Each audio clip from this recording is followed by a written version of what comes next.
السلام علیکم۔ آپ سبھی جانتے ہیں کہ اگر کسی کا مرڈر کیا جائے تو اس کو سزا دی جاتی ہے، لیکن اگر میں آپ کو بتاؤں ایک شخص ایک مردے کو قبر سے نکالے، اس کو گھر لے کر جائے، پھر اس کے ٹکڑے کرے اور پھر اس کی کڑی بنا کر کھائے، سننے میں بہت عجیب لگتا ہے، لیکن جو کہانی میں آپ کو سنانے جا رہا ہوں اس سے پہلے نہ تو کبھی ایسا ہوا تھا، نہ ہی ایسی کوئی چیز سامنے آئی تھی۔ پاکستان میں اسلام آباد سے 200 کلومیٹر دور ایک علاقہ ہے بکھڑ۔ اسی بکھڑ علاقے میں ایک جگہ ہے دریا خان۔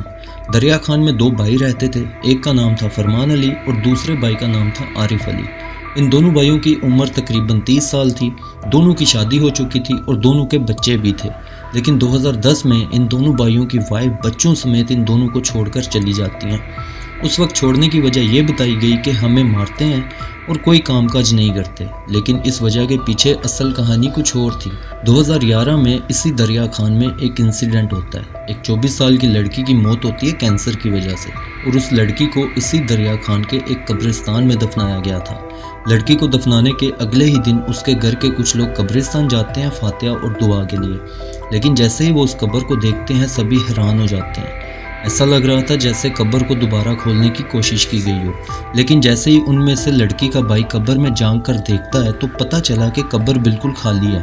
جس بہن کو وہ کل اس قبر میں دفنا کر گیا تھا وہ قبر میں موجود نہیں تھی۔ اب جیسے یہ پتہ چلا تو پولیس کو انفارم کیا جاتا ہے۔ پولیس آتی ہے تو پتہ چلا کہ کسی نے قبر کھول کر اس لڑکی کی باڈی کو نکالا ہے۔ انویسٹیگیشن شروع کی جاتی ہے تو ایسے ہی پتہ کرتے کرتے پولیس اسی دریا خان کے ایک گھر میں پہنچتی ہے۔ یہ گھر تھا فرمان علی اور اس کے بھائی عارف کا۔ گھر میں ماں باپ اور ایک بہن تھی جس کی دماغی حالت ٹھیک نہیں تھی۔ فرمان علی اور عارف دونوں کی وائف پہلے ہی گھر چھوڑ کر بچوں سمیت جا چکی تھی۔ گھر میں فرمان علی موجود تھا۔ جب گھر کی تلاشی لی جاتی ہے تو گھر میں سے کچھ نہیں ملتا، لیکن پولیس کی نظر ایک کمرے پر پڑتی ہے جس کمرے کو تالا لگا ہوا تھا۔ پولیس نے پوچھا یہ کمرہ بند کیوں ہے تو فرمان علی بتاتا ہے کہ یہ کمرہ عارف کا ہے اور وہ گھر پر موجود نہیں ہے۔ گھر والوں سے اس کمرے کی چابی لی جاتی ہے اور اس کو کھولا جاتا ہے۔ کمرے میں ایک برتن پڑا تھا پتیلا ٹائپ جس میں کچھ گوشت بنایا گیا تھا۔ پاس میں ایک کلہاڑی اور بڑا سا چاقو ملتا ہے جس کو دیکھ کر لگتا تھا کہ اس سے گوشت کاٹا گیا۔ پولیس والے یہ سب دیکھ کر حیران نہیں ہوتے، لیکن وہ ابھی تک اس بات سے انجان تھے کہ آگے جا کر وہ کیا دیکھنے والے ہیں۔ اچانک ایک پولیس والے کی نظر زمین پر پڑتی ہے۔ اس نے دیکھا کہ بہت ساری چینٹیاں جن کو ہم کیڑیاں کہتے ہیں، بہت ساری کیڑیاں ایک لائن میں چارپائی کے نیچے جا رہی ہیں۔ پولیس والا اس لائن کو فالو کرتے ہوئے چارپائی کے پاس جاتا ہے۔ چارپائی کو ہٹایا جاتا ہے تو چارپائی کے نیچے ایک بوری پڑی تھی۔ جب اس بوری کو کھولا گیا تو اس بوری میں اسی لڑکی کی لاش ملتی ہے جس کو قبر میں دفنانے کے بعد نکالا گیا تھا۔ لاش کو بوری سے نکالا جاتا ہے لیکن اس کا ایک پیر جسم سے غائب تھا۔ جس برتن میں گوشت کو سالن سمجھا گیا تھا وہ سالن نہیں بلکہ اسی لڑکی کے پیر کا گوشت پکایا گیا تھا۔ عارف کو پکڑا جاتا ہے، وہ فوراً مان جاتا ہے۔ عارف بتاتا ہے کہ یہ سالن میرے بھائی فرمان نے بنایا ہے۔ عارف بتاتا ہے کہ ہم دونوں بھائی اس لڑکی کو قبر سے نکال کر لائے تھے۔ جب یہ بات محلے والوں کو پتہ چلتی ہے تو سارا محلہ سہم اٹھتا ہے۔ سب ڈرے ہوئے تھے کہ ہم دو آدم خوروں کے درمیان میں رہ رہے تھے۔ جب فرمان اور عارف کو گرفتار کیا گیا تو پتہ چلا ابھی تک یہ دونوں بھائی 100 سے زیادہ لاشوں کو ایسے ہی قبر سے نکال کر کھا چکے ہیں۔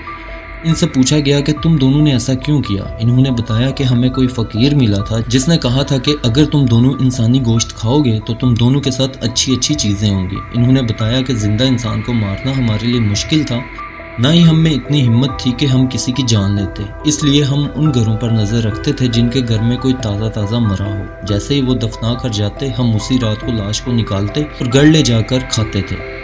اب جب پولیس کو ان کی بیویوں کے بارے میں پتہ چلا تو ان کی بیویوں سے پوچھ تاچھ کی جاتی ہے۔ ان سے پوچھا گیا کہ تم دونوں نے کیوں اپنے ہسبینڈ کو چھوڑا؟ انہوں نے بتایا کہ کافی دن گھر نہیں آتے تھے، ہمیں مارتے تھے، کام کاج کرتے نہیں تھے، لیکن ہمیں یہ نہیں پتا تھا کہ یہ انسانی گوشت کھاتے ہیں۔ اب ان دونوں بھائیوں پر مقدمہ چلتا ہے۔ اب عدالت کے سامنے بھی ایک عجیب چیز تھی۔ پاکستان کے قانون میں کسی کے مرڈر کرنے کی سزا تو ہے، لیکن ایک آدم خور جو مرے ہوئے انسان کا گوشت کھائے اس کو کیا سزا دی جائے اور اس پر کیا سیکشن لگایا جائے؟ اسی لیے عدالت نے ایک فیصلہ کیا، کسی مردے کی بے حرمتی اور غیر انسانی حرکت کرنا، اس پر یہ کیس بنایا گیا اور ان دونوں بھائیوں کو صرف 2 سال کی سزا ہوئی۔ 2011 میں ان کو جیل بھیجا گیا تھا اور 2013 میں ان کو چھوڑ دیا گیا۔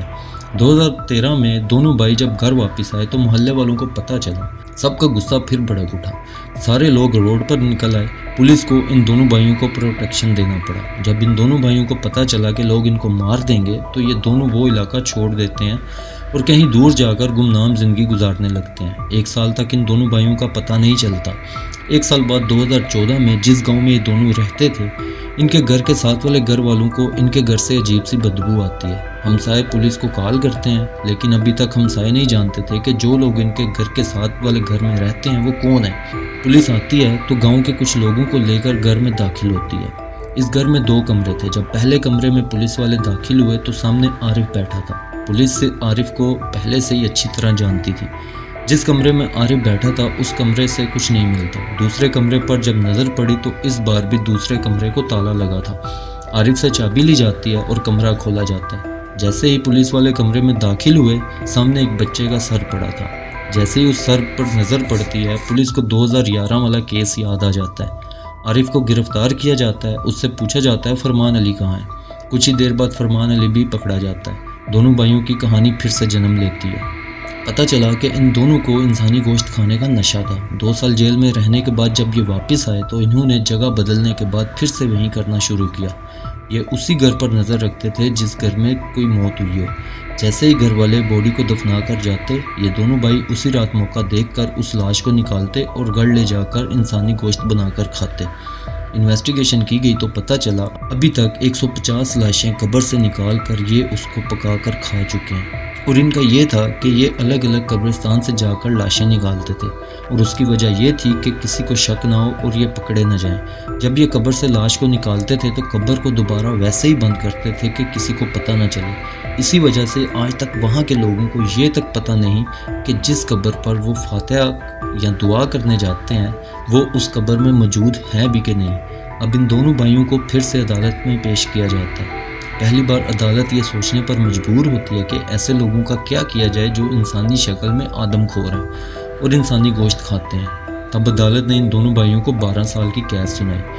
2015 میں ان دونوں کو 12 سال کی قید سنائی گئی تھی. ابھی 2025 ہے. آج بھی یہ دونوں بھائی پاکستان کی ایک جیل میں قید ہیں. 2027 میں جب یہ دونوں آدم خور جیل سے باہر آئیں گے تو نہ جانے یہ دونوں پھر سے کیا کریں گے کوئی نہیں جانتا. یہ تھی آج کی کہانی. اپنی پسند کی کہانیاں کمنٹ سیکشن میں آپ بتا سکتے ہیں. میں وہ کہانیاں آپ کے لیے لے کر آؤں گا. اپنا بہت سارا خیال رکھیں. اللہ حافظ.